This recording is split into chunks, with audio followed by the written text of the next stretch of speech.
handa na akong ibigin si Jessa. Siya ang babaeng inilaan sa akin ng tadhana. Paalam, Aginaya. Salamat sa pagmamahal.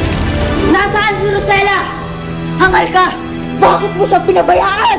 Hahanapin ko si Rosella para sa'yo. Nobyo ko na siya. Talaga?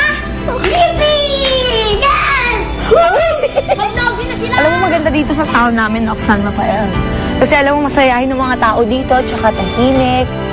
Alam mo yung tipong pwede kang mag-start ng bagong buhay. Nangako ako sa inyo, hindi ko kayo pababayaan. Hanggang sa huling hininga ko, hindi ko kayo iiwan. Aalagaan kita. Hanggang sa gumaling ka.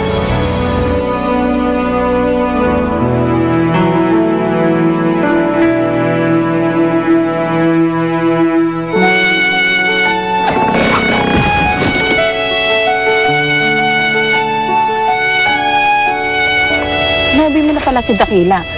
Oo, Kamona. Pero gaano mo na ba kakilala ang lalaking yan? Ho? Baka ilang beses na kami nag-usap. Pero hindi niya nabanggit sa akin ang tungkol na pinagalingan niyang lugar. At ang kanyang pamilya. Kasi ho, Kamona, ulila na ho si Dakila eh. Pero saan tribo ba nagmula yan? Bakit ang tipid niya sa impormasyon? Alam mo, Jessa, kapag ang isang lalaki ay hindi makwento, isa lang ang ibig sabihin nun. May itinatago. Baka may asawa na yan. Paano kung bigla ka niyang iwan? Saan mo siya hahanapin?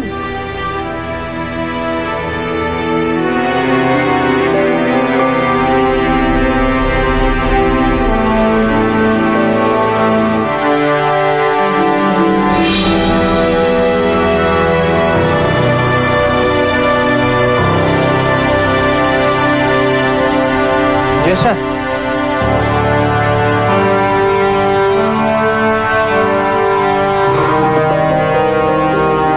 Bakit ikaw ang gumagawa niyan? Huwag na. Hindi ba sabi ko? Kaya ko to, ako na. Kaya mo na. Jessa, di ba may sugat ka pa? Hindi, kailangan kong kayanin. Ayoko namang masanay kami na lagi mo kaming tinutulungan.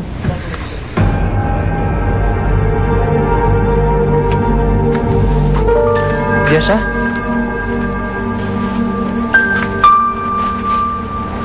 Bakit ganyan ka magsalita? May nagawa ba ako mali? Hindi, Dakila. Yun nga eh.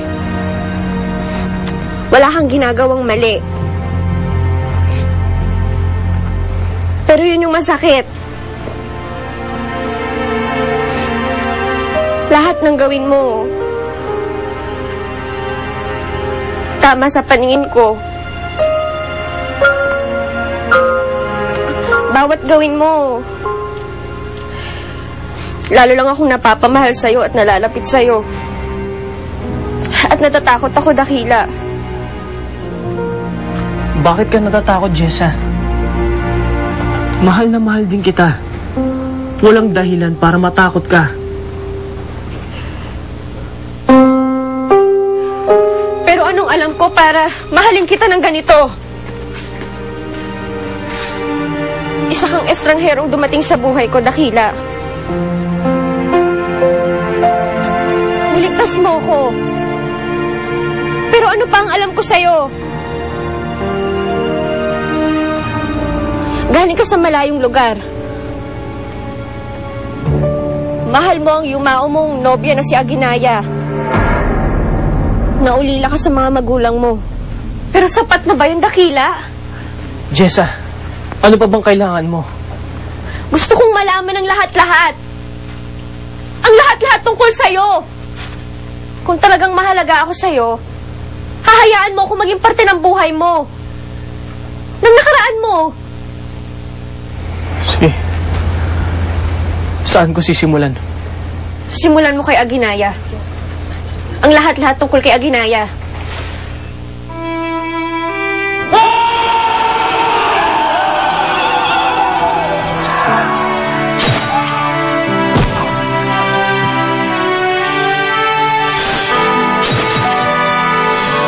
Sumama ka sa akin. Magtiwala ka.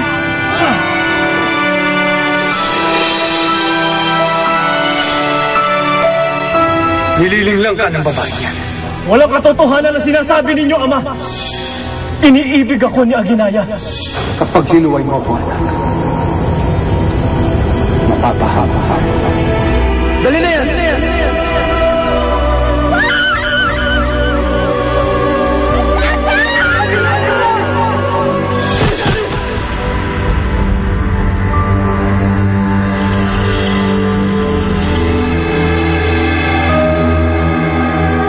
Hindi siya katapat sa Jesse. Ako na lang ibigin niya. Kahit kailan, hindi na kita maaaring ibigin dahil si Aginaya ang nagmamay-ari ng aking puso. Pagsisisihan mo to! Kumayo ka pa rin. Tanungin mo sa labanan.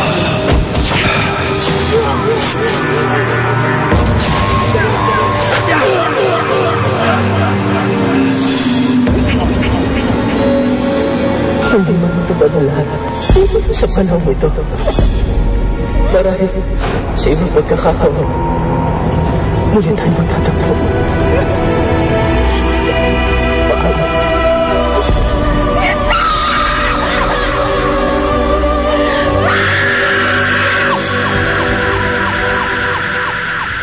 Kailan pa nangyari ang lahat ng ito?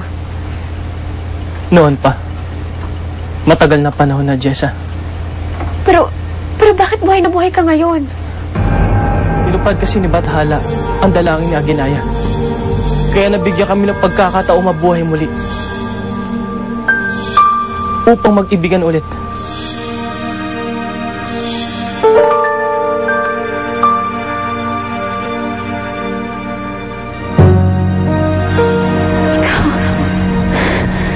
Si Dakila.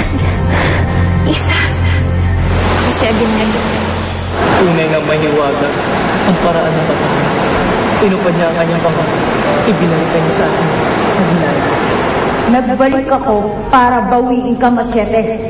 Dahil ako si Bugana!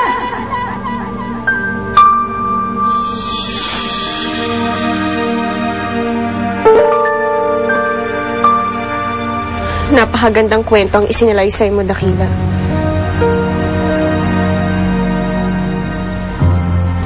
Naniniwala ka na ba sa akin? Hindi ko alam. Naguguluhan ako. Paano kita paniniwalaan?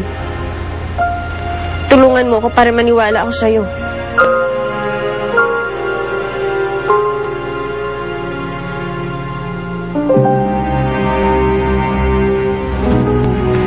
Kaya hindi madali para sa akin sabihin sa'yo ang aking nakaraan. Dahil mahirap tanggapin sa isang tulad mo na nasanay na sa kasalukuyang panahon. Dakila, mahirap talaga. Jessa, bakit hindi na lang tayo mabuhay sa kasalukuyang panahon? Huwag na nating isipin yung nakaraan ko. Tanggapin mo ko. Yung ngayon. Ewan ko.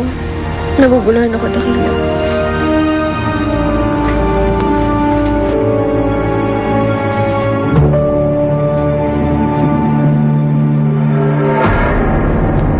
Bakit sa iyo pa ako nagmahal, Dakila?